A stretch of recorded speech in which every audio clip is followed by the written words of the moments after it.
Fala galera, eu sou o Rodrigo Guimarães e sejam todos muito bem-vindos a mais um vídeo aqui do canal Grana no Bolso, tá galera? Hoje vamos comentar aí 3 notícias, sendo a primeira delas aí um casal que foi enganado ali na Austrália, que perdeu mais de 2 milhões de reais, tá galera? Na cotação aí do dólar australiano para o real, perderam essa quantia. Eu vou falar como foi que eles perderam essa quantia e como eles estão hoje, de fato, estão muito abatidos. Os planos que eles tinham feito aí para curtir a aposentadoria foram completamente abandonados e foram aí em um site falso, tá? Segundo a matéria aqui, foi em um site falso de criptomoedas. Você tem que tomar muito cuidado em relação a isso, tá? Vou dar aqui algumas dicas para você não cair nesse tipo de esquema também, tá? Vou falar aqui também sobre o caso do Bitcoin Banco, exatamente, hein? Porque embora pareça ser uma notícia antiga, é uma notícia nova, tá galera? A justiça aí acabou arrestando ali alguns bens, alguns imóveis ali do Cláudio Oliveira, dono do grupo Bitcoin Banco, tá?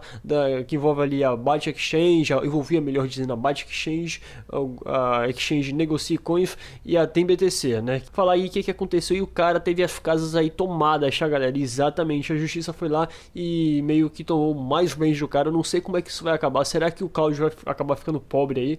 Olha, vamos ver aí os próximos capítulos dessa novela que parece que não tem fim, tá? Vou falar também sobre o caso aí do maior roubo de dados envolvendo aí bancos, tá? Exatamente, se você tem alguma conta de banco, você pode ter aí seus dados expostos, como RG, no caso CPF, todos os dados ali, como endereço também, todos os seus documentos ali podem ter sido vazados pela internet. Parece que foram cerca de 250 gigabytes de documentos vazados, que assim, você pode pensar, não, 250 GB é um quarto de 1 tera, tem um computador que tem uma capacidade de armazenamento maior. Mas a gente fala de dados digitalizados. Imagina aí o quanto de... Quando a gente fala de dados, é um tipo de arquivo muito curto, muito leve. Então, imagina o quanto de dado aí não foi vazado, tá galera? Cerca de milhares de pessoas teve seus dados vazados aí. E assim, vou falar os riscos aí que a pessoa que teve seu dado vazado corre. Inclusive risco aí de, não somente de perder dinheiro, mas risco aí de sofrer algum possível aí atentado, algum possível ameaça, tá? Vou dar todos os detalhes em relação a isso, tá? Mas você já viu que esse vídeo aqui tá imperdível, muito informativo. Se eu fosse você, não sairia daí até o final, não perderia um segundo de informação, beleza? Agora, pra você que é novo aqui no meu canal, não conhece meu trabalho, tá caindo de paraquedas, eu peço a você que se inscreva, caso não seja inscrito, tá? Já vai logo dando like e compartilhando. E caso você queira trocar ideia comigo, é só adicionar esse número que tá passando aí embaixo na tela, é o número do WhatsApp do canal, beleza? E também, caso você queira participar aí de um grupo de discussão lá no Telegram, é só adicionar o link, é só ir pelo link que tá aqui na descrição. Pois bem, agora vamos falar aqui do caso que envolveu esses idosos, né? Um casal de idosos que acabou perdendo 2 milhões de reais aí num site falso de criptomoedas, tá galera? Olha só, a gente sempre faz um alerta aqui em relação a golpes, né? E esse aqui não é diferente. Embora a matéria não seja muito específica, não fale qual foi o tipo de roubo, eles às vezes confundem ali site falso com pirâmide financeira. Pois bem, de pirâmide eu sempre alertei aqui, a maioria de vocês já sabe, tá? Já sabe o meu tipo de opinião em relação a isso. Mas a questão é o seguinte, vamos dizer que seja uma pirâmide, mas vamos dizer também que não seja uma pirâmide, que seja de fato o site falso como eles tinham dito. Primeiro, parece que o site ali se correspondia a uma exchange. Se for um site de exchange, primeiro, você tem que ver aí se a exchange é confiável ou não. Para começar, tá? Você não coloca seu dinheiro em qualquer exchange, na exchange não conhecida, que é recente. Veja uma exchange que é mais conhecida, que tem ali um tipo de volume considerável para você também não perder muito dinheiro ali quando for fazer transações, enfim. Após isso, você também tem que ver se o site é verídico, se o site é verdadeiro, se o site não é falso, tá galera? Ah, Rodrigo, mas como assim? Porque tem sites aí que pirateam sites verdadeiros para acabar roubando criptoativos, não somente criptoativos, né? Fazem roubos aí pela internet, mas nesse caso aí seria de criptomoedas. E assim, como é que você poderia verificar esse site? Você poderia ir lá, ver o HTTP, se tem aquele cadeado é porque é seguro, se tem um cadeado fechado. Se tem ali um risco traçado em X, em vermelho, é porque não é seguro, já começa por aí. Tem também a questão da URL, né, do endereço ali do site. Se o endereço do site corresponder de fato, não tiver nenhum tipo de letra diferente, como por exemplo, vou citar um exemplo aqui, Mercado Bitcoin sem um R, para ficar assim, Mercado Bitcoin. Ali correspondia a um site falso, você não entre, tá? Agora, se tiver tudo escrito certinho, né, tudo ali, tudo dentro da ortografia, beleza, tranquilo.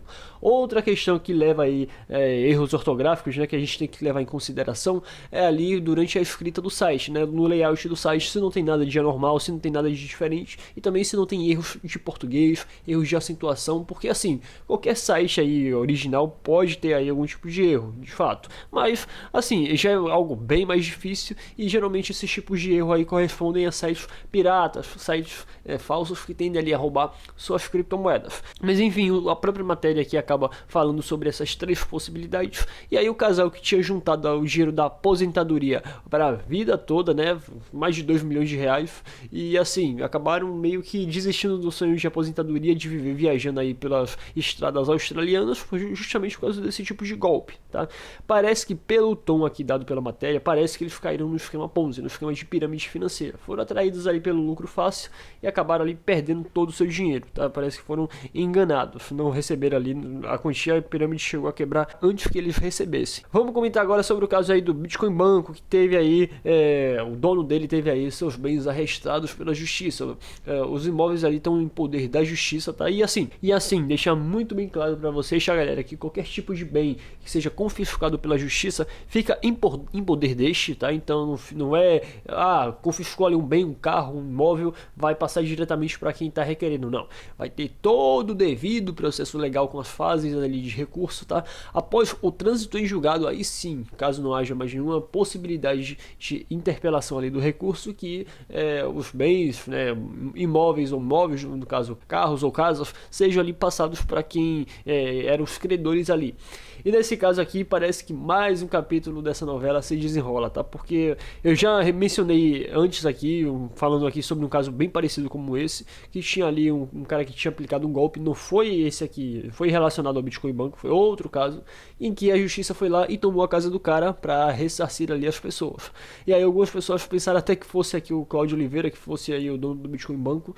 E aí, tipo, eu falei, olha galera, possa ser que futuramente, tá, caso a coisa continue feia do jeito que tá, isso aconteça de fato. Eu comentei isso lá no meu WhatsApp para algumas pessoas que me perguntaram. E de fato, parece que aconteceu, tá? Porque a Justiça do Paraná acabou bloqueando aí 7 casas dele, 7 imóveis, tá? Casas de modo de falar, mas foram 7 imóveis aí, para vocês terem ideia aí dos imóveis que foram aí perdidos por ele. Teve aí 3 terras aí, que somam aí mais ou menos 128 mil metros quadrados aí, parece que é uma fazenda aí em São José dos Pinhais, ali no interior do Paraná, região metropolitana de Curitiba. Teve também uma casa aí no condomínio fechado, no bairro Nobre, em Curitiba. Teve uma loja, né, no centro de Curitiba. Teve também ali mais terras, parece que mais fazendas ali no interior de Goiás. E teve uma casa aí no valor de 1,9 milhão de reais. Eu chutaria aqui que o cara perdeu aqui no mínimo, assim, por baixo, tá? Eu não tô aqui por dentro de preço nem nada, mas eu chutaria aí que o cara tá em bens ali, na justiça, cerca de 8 a 10 milhões ali só em bens, tá, galera? Então, de fato, foi um tipo de prejuízo violento aí, que ele deve agora estar aí até se questionando, nossa, será que vai parar por aí? Ainda vem mais, porque de fato, tá, galera, tomaram os carros do cara, estão tomando agora as casas do cara. Assim, não tô aqui defendendo o Cláudio, mas assim, é só apenas um tipo de exercício que a gente tem que fazer, um tipo de possibilidade. Onde é que será que vai parar isso? Será que o Cláudio vai terminar pobre? Será que vão tomar ali o avião dele? Será que ele vai de fato se tornar um cidadão de classe média? E o prédio do Bitcoin Banco, será que pode também ser tomado pela justiça?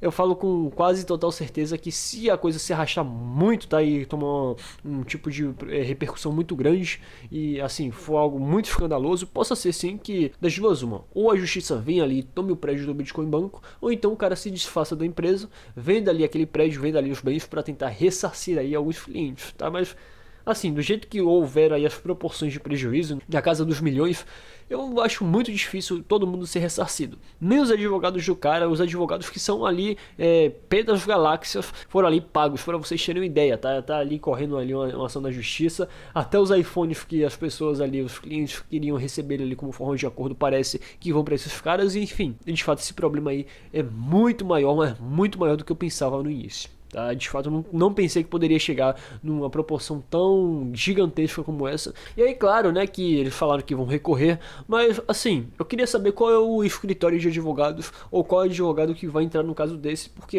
se um grande escritório de excelência de advocacia já não foi pago por eles, qual é o advogado que vai entrar pela causa? Porque se eu fosse qualquer advogado, seja o advogado, mesmo se eu fosse um advogado pé de chinelo, eu particularmente, se eu fosse contratado por eles, eu não queria defender a causa deles. Sendo bem sincero com vocês, tá? Porque de fato não é um desafio muito fácil de ser resolvido e também correria o risco aí de não receber o pagamento. Inclusive, recentemente aqui eu noticiei.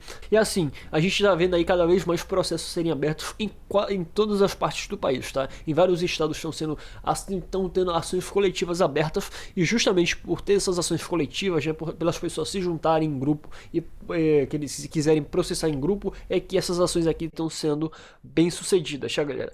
Vamos ver aí qual é o próximo capítulo dessa novela, que parece que nunca tem fim, beleza? Agora vamos comentar o caso aí de que pessoas foram afetadas aí, milhares de pessoas, inclusive você pode ter sido afetado aí com o vazamento dos seus documentos, dos seus dados, no dia de ontem, 22 de julho, tá, galera? Exatamente, cerca de 250 gigabytes aí envolvendo dados de pessoas que tinham contas em bancos, tá? Não foram aí citados aí o banco, parece que foram vários bancos aí, clientes de vários bancos tiveram aí esse prejuízo.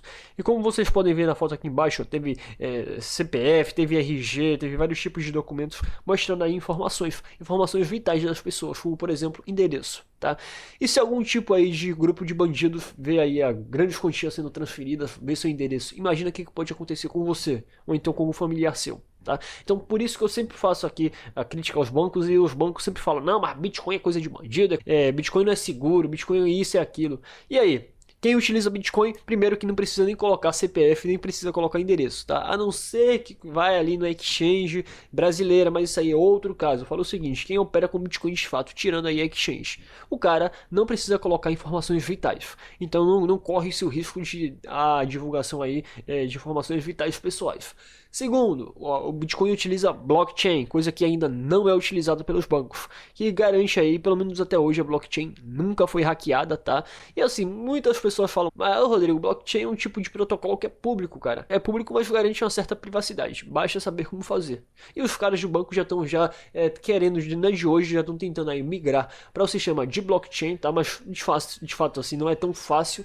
Mas o que eu falo é o seguinte, faço aqui minhas críticas aos bancos, né? Porque os bancos sempre falam do Bitcoin, mas eu falo o seguinte, Bitcoin é muito mais seguro do que os bancos, tá? Porque, por exemplo, você utiliza o serviço de um banco, que eu acho um roubo, né? Mas, assim, lembrando que cada banco é livre para cobrar a taxa que quiser. Não estou dizendo que tem que ter tabelamento de taxa, não. Cada banco cobra a taxa que quiser. Mas eu acho essas taxas aí caríssimas. Muito mais caras até que a taxa do Bitcoin, que muitas pessoas reclamam.